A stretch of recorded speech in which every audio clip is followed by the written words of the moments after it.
Hai adik-adik semuanya, apa kabar kalian hari ini? Semoga dalam keadaan sehat dan tetap semangat untuk belajar bersama dengan Ibu. Oke, kembali lagi dengan Ibu Hotnauli Kristina Simanjuntak dengan mata pelajaran Ilmu Pengetahuan Alam. Nah, pada video kali ini kita akan mempelajari materi baru yaitu tentang sistem tata surya. Adapun tujuan pembelajaran kita hari ini yaitu siswa diharapkan mampu mendeskripsikan sistem tata surya, matahari sebagai sistem pusat tata surya, serta posisi dan karakteristik anggota tata surya. Di dalam materi pelajaran tata surya kali ini, nantinya kita akan mempelajari tentang matahari, kemudian juga kita akan mempelajari tentang planet-planet, dan juga benda langit yang ada di sistem tata surya kita. Oke, langsung saja kita masuk ke dalam pembahasannya. Check it out! Nah, tata surya. Pasti kalian pernah mendengar istilah tata surya kan? Kira-kira tata surya itu apa ya? Ya, tata surya adalah matahari dan kumpulan benda langit yang beredar mengelilinginya, di mana matahari merupakan pusat tata surya. Selain matahari dan planet, di tata surya juga terdapat benda-benda langit lainnya, anak-anak. Nah, setiap benda langit ini memiliki ciri-ciri yang berbeda. Bagaimanakah ciri-ciri benda langit tersebut? Dapatkah kita melihat benda langit dari permukaan bumi? Nah, berikut ini akan kita bahas. Anak-anak, kita tinggal di planet bumi yang merupakan anggota dari sebuah tata surya. Sebenarnya, tata surya kita hanyalah sebagian kecil dari galaksi, anak-anak. Nah, apakah itu galaksi? Galaksi merupakan kumpulan gas, debu, dan miliaran bintang beserta tata surya. Tata surya kita hanyalah bagian kecil dari galaksi Bima Sakti. Apa itu galaksi Bima Sakti? Jadi, galaksi Bima Sakti disebut juga Milky Way, di mana Milky Way ini adalah tempat sistem tata surya yang kita tempati saat ini, anak-anak. Bumi dan benda-benda langit lainnya berada dalam susunan tata surya yang teratur. Dengan begitu, bumi tidak bertabrakan dengan benda langit lainnya. Benda-benda langit beredar mengelilingi matahari, di mana matahari itu merupakan pusat tata surya. Matahari adalah sebuah bintang. Bintang adalah benda langit yang dapat menghasilkan cahayanya sendiri, anak-anak. Nah, apakah itu matahari? Jadi, matahari merupakan bola gas yang bercahaya, di mana matahari ini tersusun atas 92% hidrogen dan 2% helium. Nah, anak-anak, tentu kalian tahu bahwa suhu matahari ini sangat panas. Jadi, suhu permukaan matahari itu kurang lebih 6.000 derajat Celcius, anak-anak. Dan pada bagian dalamnya itu lebih panas lagi, anak-anak, yaitu suhunya kurang lebih 15 juta derajat Celcius. Nah, jadi kalian bisa bayangkan betapa panasnya matahari tersebut. Perlu juga kalian ketahui bahwasanya secara garis besar, matahari tersusun atas 6 lapisan, anak-anak. Lapisan yang pertama, lapisan ini disebut dengan lapisan korona. Nah, lapisan korona ini merupakan lapisan terang yang tampak menyelimuti matahari yang tersusun atas gas ringan. Jadi korona ini merupakan lapisan terluar dari matahari. Kemudian selanjutnya lapisan yang kedua ini disebut dengan kromosfer, di mana kromosfer ini merupakan lapisan yang berada di luar lapisan permukaan matahari yang tersusun atas gas ringan. Kemudian lapisan berikutnya disebut lapisan fotosfer, di mana lapisan fotosfer ini merupakan lapisan yang terlihat dari bumi yang tersusun atas gas yang bertekanan rendah.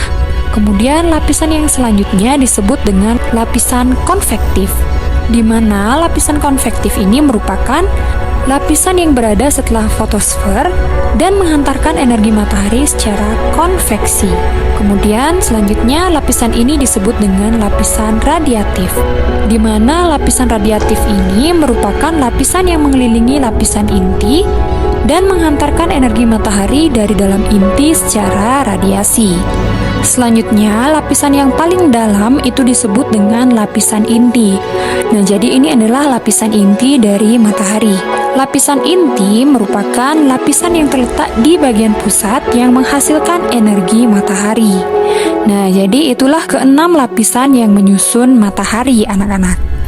Selanjutnya, kita akan membahas tentang planet. Seperti halnya bintang, planet juga terlihat bercahaya di langit, anak-anak. Nah, tahukah kalian apa perbedaan antara bintang dan planet? Planet adalah benda langit yang tidak menghasilkan cahaya dan berotasi serta berevolusi mengelilingi matahari. Sedangkan bintang merupakan benda langit yang mampu menghasilkan cahayanya sendiri. Kemudian, planet berukuran cukup besar sehingga gravitasinya mampu mempertahankan bentuk bulat seperti bola. Nah, ini adalah ilustrasi dari tata surya, anak-anak, di mana matahari ini merupakan pusat tata surya dan dikelilingi oleh planet-planet yang berbentuk bulat seperti bola. Selanjutnya, di dalam tata surya itu terdapat beberapa planet, anak-anak. Nah, dulu kita mengenal 9 planet yang mengelilingi matahari. Ke-9 planet tersebut yaitu ada Merkurius, kemudian Venus, Bumi, Mars, Jupiter, Saturnus, Uranus, Neptunus, dan Pluto. Namun, berdasarkan peraturan baru tentang pengertian planet, bahwasanya Pluto tidak lagi dimasukkan ke dalam golongan planet, anak-anak. Hal ini disebabkan karena Pluto masih dipengaruhi oleh gravitasi dari planet Neptunus. Jadi, tata surya kita saat ini hanya memiliki 8 planet yang mengelilingi matahari, anak-anak. Mulai dari Merkurius sampai dengan Neptunus saja. Nah, berikut ini akan kita bahas satu persatu ke-8 planet tersebut, yaitu mulai dari yang pertama, yaitu ada planet Merkurius. Merkurius adalah planet terkecil dalam tata surya. Planet ini lebih kecil dari bumi dan jaraknya paling dekat dengan matahari, anak-anak, di mana waktu yang diperlukan untuk berotasi planet Merkurius ini adalah 59 hari dan waktu revolusinya yaitu 88 hari. Planet Merkurius itu tidak memiliki satelit alam, anak-anak.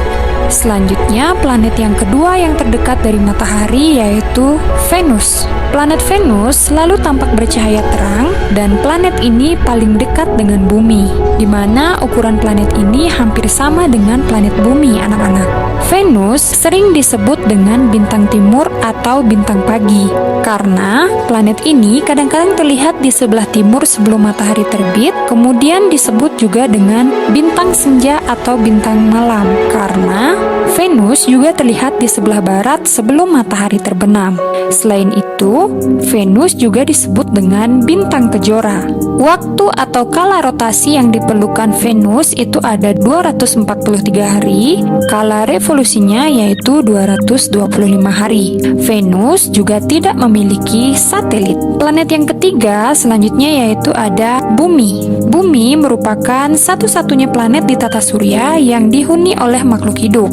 Bumi merupakan planet ketiga terdekat dari matahari. Adapun kala rotasi bumi yaitu 24 jam dan kala revolusinya yaitu 365 hari atau 1 tahun. Bumi memiliki satu buah satelit alam yaitu bulan. Bulan selalu mengelilingi bumi dalam peredarannya mengelilingi matahari. Kemudian selanjutnya planet yang keempat adalah Mars. Planet Mars disebut juga sebagai planet merah.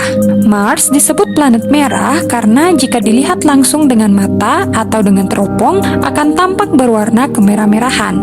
Adapun kala rotasi Mars yaitu 24,6 jam, sedangkan kala revolusinya yaitu 687 hari. Mars memiliki 2 buah satelit alam yaitu satelit Phobos dan satelit Deimos. Selanjutnya, planet berikutnya yaitu ada planet Jupiter. Jupiter adalah planet kelima yang terdekat dengan matahari. Jupiter Jupiter merupakan planet terbesar dalam tata surya, di mana kala rotasinya yaitu 10 jam, sedangkan kala revolusinya yaitu 11,9 tahun. Planet Jupiter itu memiliki kurang lebih 79 satelit, anak-anak. Selanjutnya, planet yang keenam itu ada planet Saturnus. Saturnus adalah planet kedua terbesar di dalam tata surya. Saturnus tampak memiliki cincin yang melingkarinya yang sebenarnya terdiri dari bongkahan es atau batu kerikil yang dilapisi es, anak-anak. Adapun kala rotasi dari planet Saturnus ini yaitu 10,7 jam, sedangkan kala revolusinya yaitu 29,5 tahun. Saturnus memiliki kurang lebih 63 satelit, di mana satelit yang paling besar itu adalah satelit Titan. Selanjutnya, planet yang ketujuh itu adalah planet Uranus. Planet Uranus tampak berwarna hijau kebiru-biruan. Kala rotasi dari Uranus yaitu 17 jam, sedangkan kala revolusinya yaitu 84 tahun. Uranus memiliki kurang lebih 27 satelit. 5 satelit terbesarnya itu adalah yang pertama ada Miranda, kemudian yang kedua ada Ariel, yang ketiga ada Umbriel, yang keempat ada Titania, dan yang kelima ada Oberon. Selanjutnya, planet yang terakhir yaitu ada planet Neptunus. Neptunus merupakan planet yang terjauh dari matahari. Ukuran planet ini lebih besar daripada bumi, tetapi tidak dapat dilihat tanpa alat bantu karena letaknya sangat jauh. Neptunus sering disebut dengan kembaran Uranus. Adapun kala rotasi dari planet Neptunus yaitu 16 jam, sedangkan kala revolusinya yaitu 164,8 tahun. Neptunus memiliki kurang lebih 14 satelit, dan 3 yang terbesar yaitu ada satelit Triton, kemudian ada Nereid, dan Proteus. Nah, jadi itulah karakteristik planet-planet yang merupakan anggota tata surya. Nah, baiklah, untuk mengukur sejauh mana kemampuan kalian terhadap materi yang telah Ibu paparkan, berikut Ibu akan memberikan beberapa soal latihan untuk kalian kerjakan di buku latihan kalian masing-masing. Mari dicatat. Soal yang pertama itu, apakah yang dimaksud dengan tata surya? Kemudian soal yang kedua, planet yang merupakan planet kedua terdekat dari matahari ialah. Soal yang ketiga, mengapa Pluto tidak lagi digolongkan sebagai planet?